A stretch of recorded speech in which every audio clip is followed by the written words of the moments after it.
کیا کرتے ہیں لوگ؟ دشمنوں سے لڑتے ہیں، چھوٹی چھوٹی باتوں میں لڑائی ہوتی ہے، خاندانوں میں لڑائی ہوتی ہے. اور مجھے تو بلکہ یہ بھی بتایا گیا ہے کہ جب سلسلے کے اندر جب سکسیشن آتی ہے تو وہاں پہ بھی لڑائی ہوتی ہے کہ کس نے گدی سنبھالنی ہے، کون ہوگا، اللہ جانے یہ کس قسم کی بیماری ہے. تو وہ فرمایا کرتے تھے کہ لوگ دشمنوں سے تو لڑتے ہیں مگر اپنے نفس سے صلح کر لیتے ہیں، اور دراصل یہی سب سے بڑی شکست ہے، یہی سب سے بڑی شکست ہے. تو گھروں کے اندر پیار و محبت پیدا کریں. میں والدین سے کہوں گا بچوں سے نہ لڑیں، بچوں سے اگر بھول چوک ہو جاتی ہے اس کو بھول جایا کریں، ان کو سمجھایا کریں، کیونکہ اللہ تعالیٰ، ہم کتنے گناہ گار ہیں لیکن پھر بھی ہم کرتے ہیں کہ اللہ تعالیٰ کہتے ہیں کتنے 70 ماؤں سے زیادہ پیار کرتا ہے. تو آپ پیار دیں بچوں کو سمجھائیں، ان کی اصلاح کریں، ناراض نہ ہوا کریں ان سے، اور ان کو کوشش یہ کریں کہ ان کی نفس کی اصلاح کریں. اسی لیے آپ نشوں کے سخت مخالف تھے. اب کام کی طرف آتے ہیں. حلوہ بھی آپ لوگوں نے کھانا ہے، اب اس کی بھی کچھ شرائط انہوں نے لکھ دیں کہ حضرت شاہ عبدالحق رضولی نشوں کے سخت خلاف تھے، خاص طور پر تمباکو نوشی کو روحانی کمزوری کی علامت سمجھتے تھے. آپ میں سے کتنے لوگ سگریٹ پیتے ہیں؟ سچی بتائیں. آج انہوں نے کہا ہے کہ ہم نے جھوٹ نہیں بولنا. کتنے لوگ ہیں جو سگریٹ پیتے ہیں یہاں پہ؟ اچھا اب دیکھیں وہ جو سگریٹ کی ڈبیاں ہوتی ہیں نا، اس کے اوپر کیا لکھا ہوا ہوتا ہے؟ تمباکو نوشی مضر صحت ہے، it is injurious to your health. لیکن کیا ہوتا ہے، نفس سے آپ نے کیا کیا؟ اس نے نفس نے کہا یار جان دے یار، دیکھی جائے گی. میرا ایک دوست تھا، وہ چین سموکر تھا اور بہت بڑا سائنٹسٹ رہا ہے وہ. ایک بار میں نے کہا یار تمہیں پتہ نہیں ہے کہ اس پہ لکھا ہوا بھی ہے کہ it is injurious for health. وہ کہتا ہے یار باقی لوگوں نے اگر 50 سال جینا ہے تو میں 45 جی لوں گا، لیکن مزہ آتا ہے یار، ایسے نہیں میں چھڑ سکتا. اب لاجک دیکھیں اس کی کیا. میں نے کہا اچھا یار اللہ تعالیٰ تمہیں اس کے لیے کرے.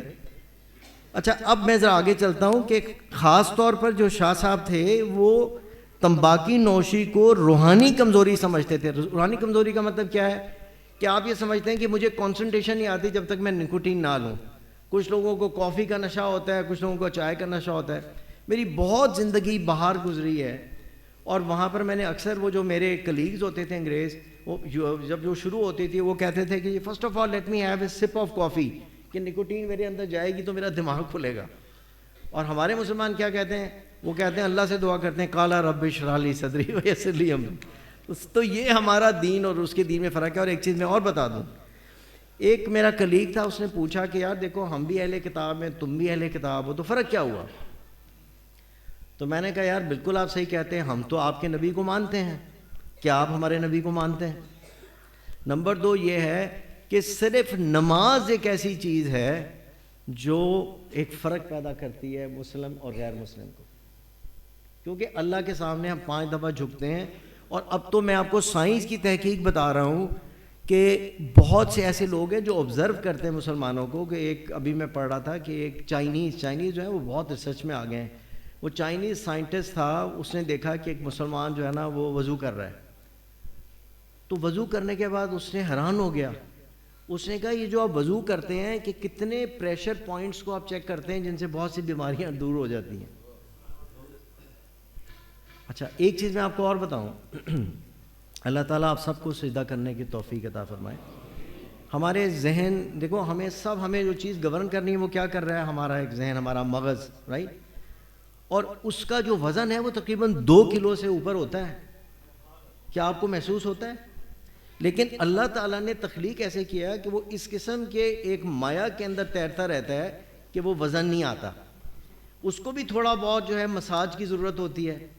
تو جب آپ سجدے میں جاتے ہیں تو جہاں آپ سجدہ ریزی کر رہے ہیں وہاں سے اس کو جو تقویت ملتی ہے تو وہ آپ کے سوچنے سمجھنے کی صلاحیت کو محفوظ رکھتی ہے. میں آپ سائنسی تحقیق میں بتا رہا ہوں، نعوذ باللہ یہ میرا کوئی وہ علم نہیں ہے، رائٹ.